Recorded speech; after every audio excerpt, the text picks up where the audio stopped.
ራሷን ሳጂ የምትለዋ መሀሊት ኑሮ የአሜሪካኑም ኑሮ ስትል ነበር አይደል? ተመልከቱ ይሄንን የጠጣችበትን የስፕራይት ሃይላንድ ተመልከቱት። እዚህ ጋር የምትጠጣበት ሃይላንድ አያችሁት አይደል? UAE ነው የሚለው ዱባይ ያለችው ዱባይ ነው። መብረቁን አላወቃችሁትም ማለት ነው። እኔ ያለ ደሞዝ አደገኛ የሆንኩ መርማሪ መሆኔን ረስታችሁታል። መሀሊት አርፈሽዋ እና ውሽዬ የምትባየዋ ልጅ መሀሊት ጋር በድብቅ እንደምትገናኝ ያውቃሉ እዛው ዱባይ። ይህንን የህግ አካላቶች የነሱ ስራ ነው የሚሆነው። መሀሊት ጋር አንድ ላይ እንደምትሉ ዱባይ ውስጥ እንደሆናችሁ በስነ ስርዓት መረጃ ደርሶኛል። ለደህንነት አካል ሰጥቻለሁ ማለት ነው። አሁን መከራሽን የምትበይበት ሰዓት ደርሷል። UAE ነው ያለችው አያችሁት አይደል? የምትጠጣበት የስፕራይት ግዛዝ ወይንም ሃይላንድ UAE ይላል አድራሻው። አያም መብረቁ ለዛ ነው ፓስፖርቷን አላሳይም ያለችው። መብረቁ ይችላል በሉ የኔ ቤተሰቦች። መሀሌት ይፍራሿ የምታረገው የምታቆሷ ናት።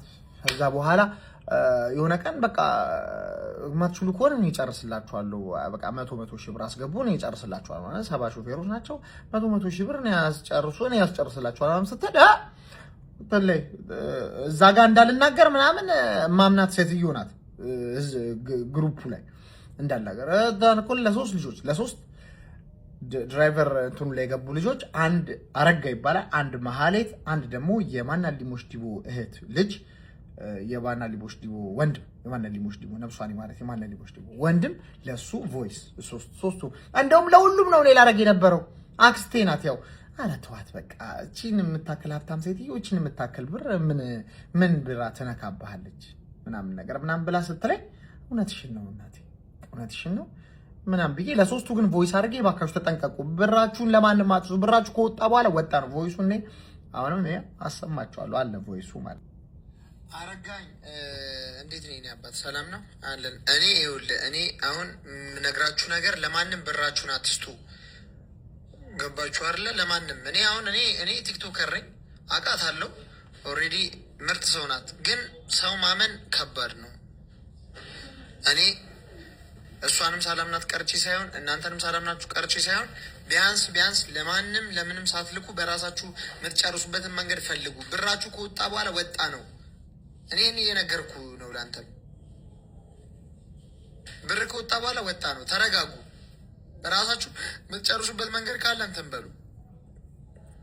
በኋላ ዋይ እንዳይፈጠር። ማይኩ ሰላም፣ እንዴት ነው? ሁሉ አማን ነው ያለን።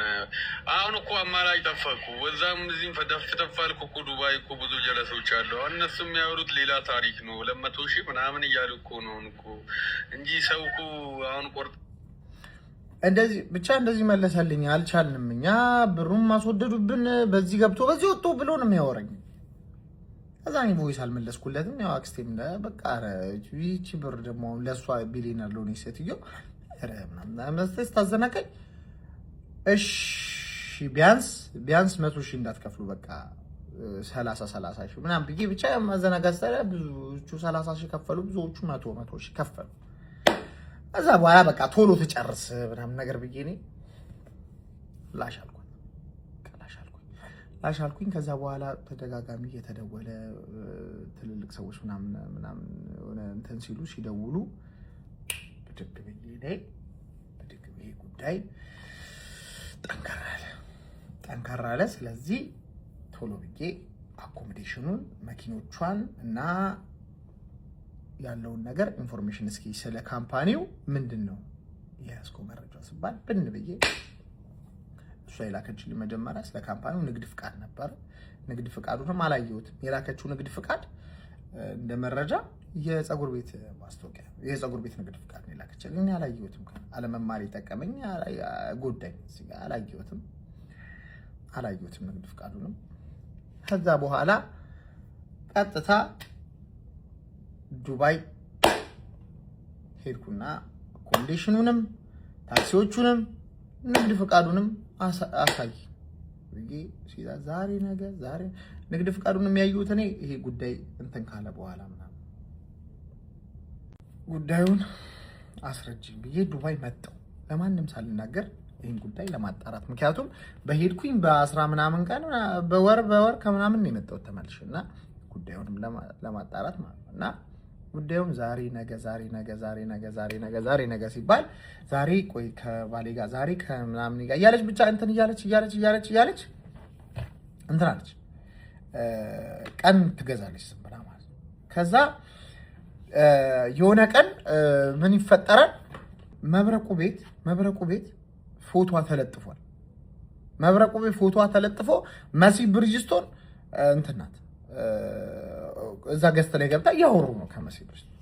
ከዛ በኋላ ረሚኪ ደወለች በቃ በእግር በፈረስ ረሚኪ አትርፈኝ ካምፓኒን እንደዚህ አድርጌ እንደዚህ እኔ ድክ እያልኩ ገና እንትን ስል ሊጥሉኝ ነው በቃ ሚኪዬ ድረስልኝ ወይኔ እነዚህ ይኸውልህ የአበሻ ክፋት ይኸው ምናምን ስትል ኧረ ተረጋጊ ምንድን ነው የተፈጠረው እንደዚህ አድርገው ሊጥሉኝ ሌባ እያሉኝ ካምፓኒ ወገን 2 እርምጃ ከዩኤኢ መንግስት ከዚህ መንግስት ብድር ልወስድ ለካምፓኒ ትልቅ ብድር ነው የሚሰጡኝ እዛ ብድሩን ልፈራረም ትንሽ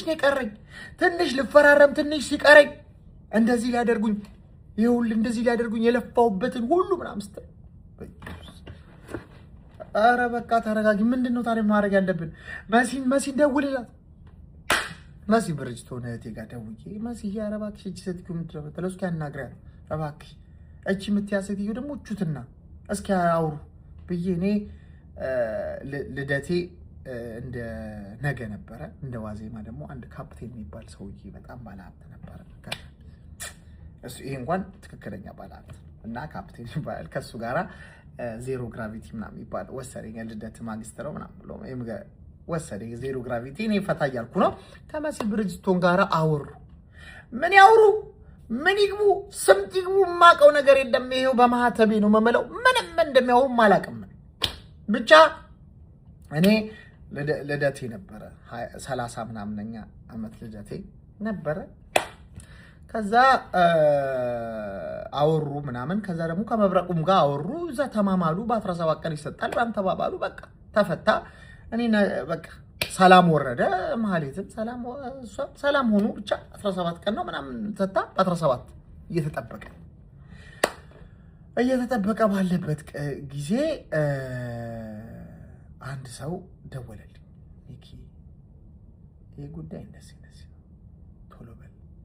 ቶሎ በል እስካሁን ድረስ ሄደህ ምንም አላረክም ፍጠንና ጉዳዩን አኮሞዴሽኑንም ምኑንም እንትን በል ልጆቹም ደግሞ ነገ ነው ከ4 ቀን በኋላ ከ5 ቀን በኋላ ልትመጡ ነው ተብለው ይሄ ልብስ ምናምን አሰፍተው ምን ብለው ምናምን ቮይስ ቴሌግራም ላይ ፔጅ ግሩፕ ላይ ገብቼ ሰማሁኝ በቃ ሰማምጣቸዋለች እዛ ግሩፕ ላይ የሷ ሰዎች ወደ 10 ይሆናሉ ሰዎቹን የሚያሰምጡ 10 ሰዎች ገዝታለች በቃ እነሱን መስለው ምናምን እዛ ግሩፕ ውስጥ በቃ ግሩፑን የሚነዱት ሰዎች አሉ እኔ ግሩፑን ቼክ አድርጌው አላውቅም በቃ እኔ አመንኩ በቃ እና ይሆናል ብዬ ለማየት ነው